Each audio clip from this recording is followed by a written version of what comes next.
Sepilok Orangutan Rehabilitation Centre was first established in 1964, and that is about 37 years ago. And it is situated in a forest reserve, which is about 4,000 hectares or 40 square kilometers. And its main purpose was to take care of the orphan orangutans that were sent to our center and to rehabilitate them so they could be released back into the wild. Time and time again, we have translocated orangutans which have successfully gone through this rehabilitation process. Basically, mostly juveniles. King was first admitted to the center on the 3rd of July 1994. He was about 3.5 years old then. He, like many orangutans before him, was an orphan. He was found by workers of a timber camp in the Malua district in Kinabatangan.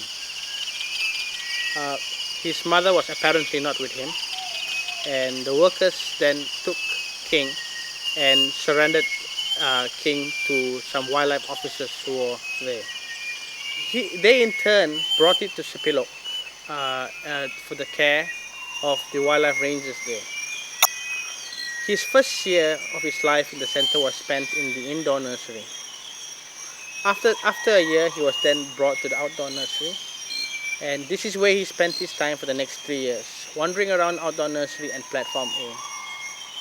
It was after 3 years when the sighting of King was becoming a rarity, and when he used to come in, he used to appear bigger and more aggressive. And this was what happened for the next 10 years. Then at the beginning of 1999, his appearance began to be more often. He started spending much more time within platform A and with the vicinity of the center. You know, if you look at King and you see how much he has grown in the past 10 years he was in the forest, it is very obvious that Sepilok Forest Reserve is able to sustain a male orangutan. The reason why we translocated King was because he was spending too much time in the vicinity of the center in the platform A. Adult male orangutans are normally quite territorial, and they're known to be very aggressive. And this turned out to be true when one day during feeding, when one of the rangers of the center went up to platform A to feed the orangutan. King had come in late, and the milk and bananas were all finished.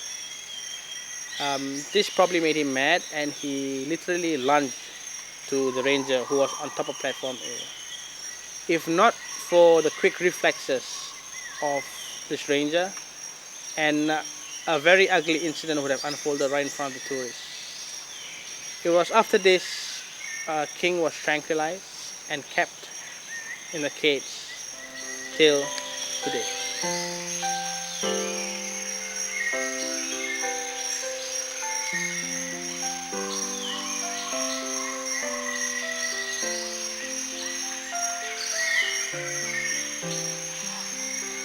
The drug that we are using right now is Telazol, and it's basically a cocktail of two chemicals, zolazepam and tyletamine.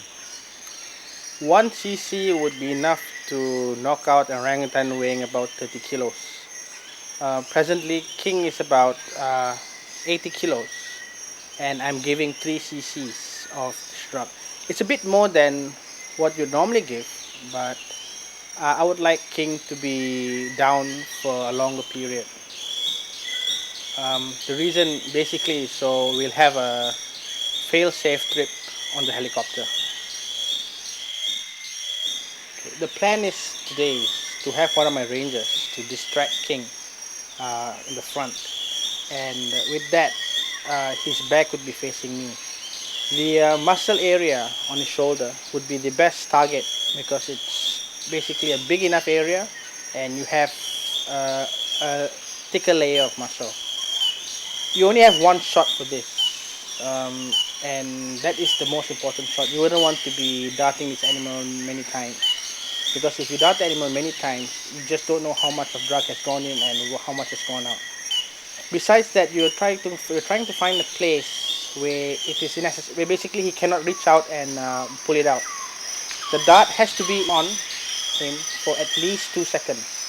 Then you'd be very confident that the drug has been pushed in by the compressed air.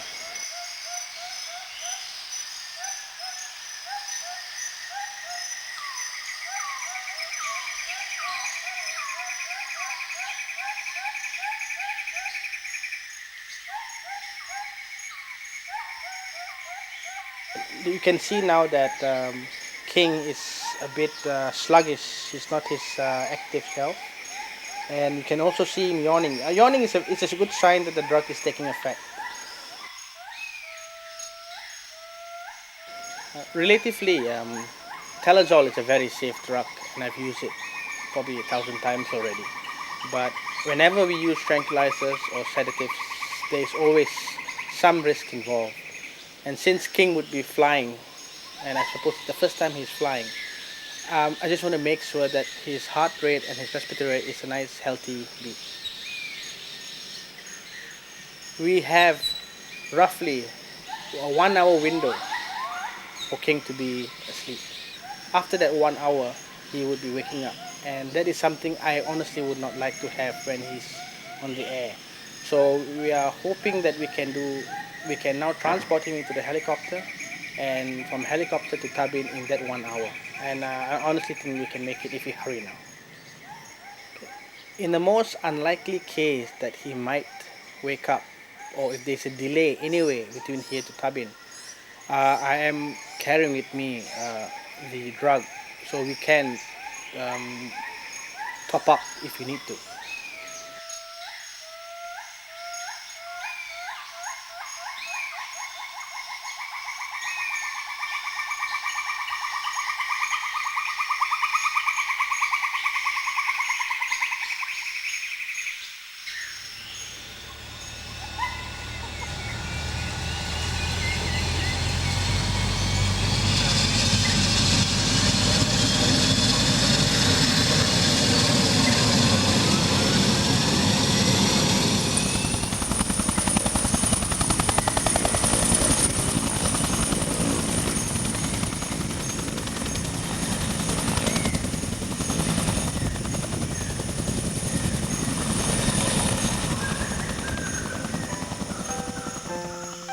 Tabin Wildlife Reserve is one of our largest wildlife reserves in Sabah. It's about 120,000 hectares, uh, literally twice the size of Singapore, and it is built up from a core area, which is about 9,000 hectares, and that is literally virgin jungle forest, and around it is logged over forest, which is in its various stages of maturity. And overall, this would be a very good habitat for orangutan.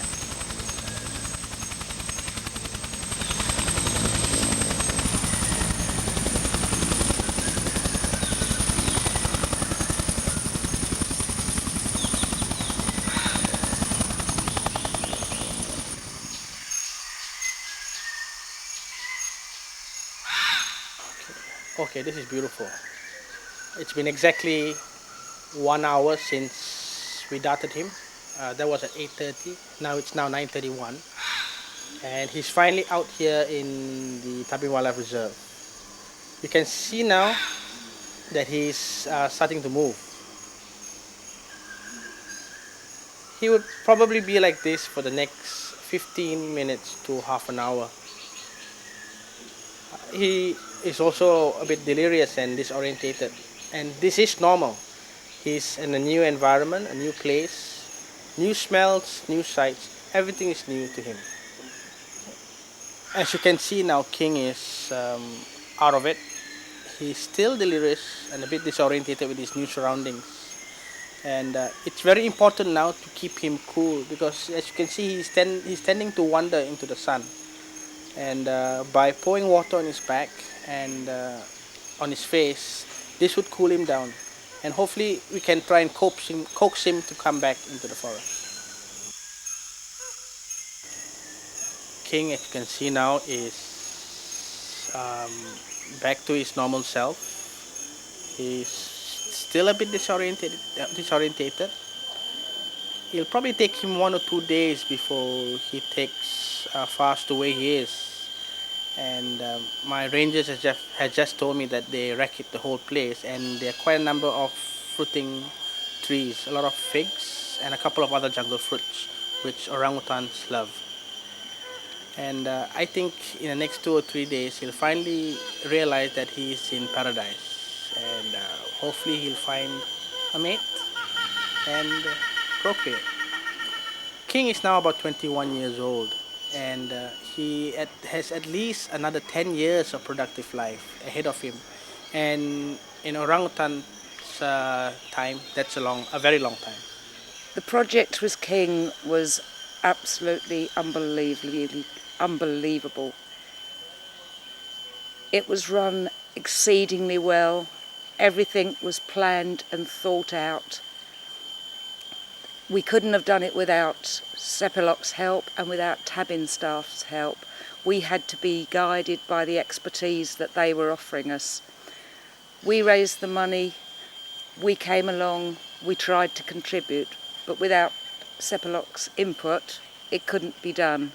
And it was the most magic moment when we saw King heading off to the jungle, and he just looked over his shoulder as though to say, bye.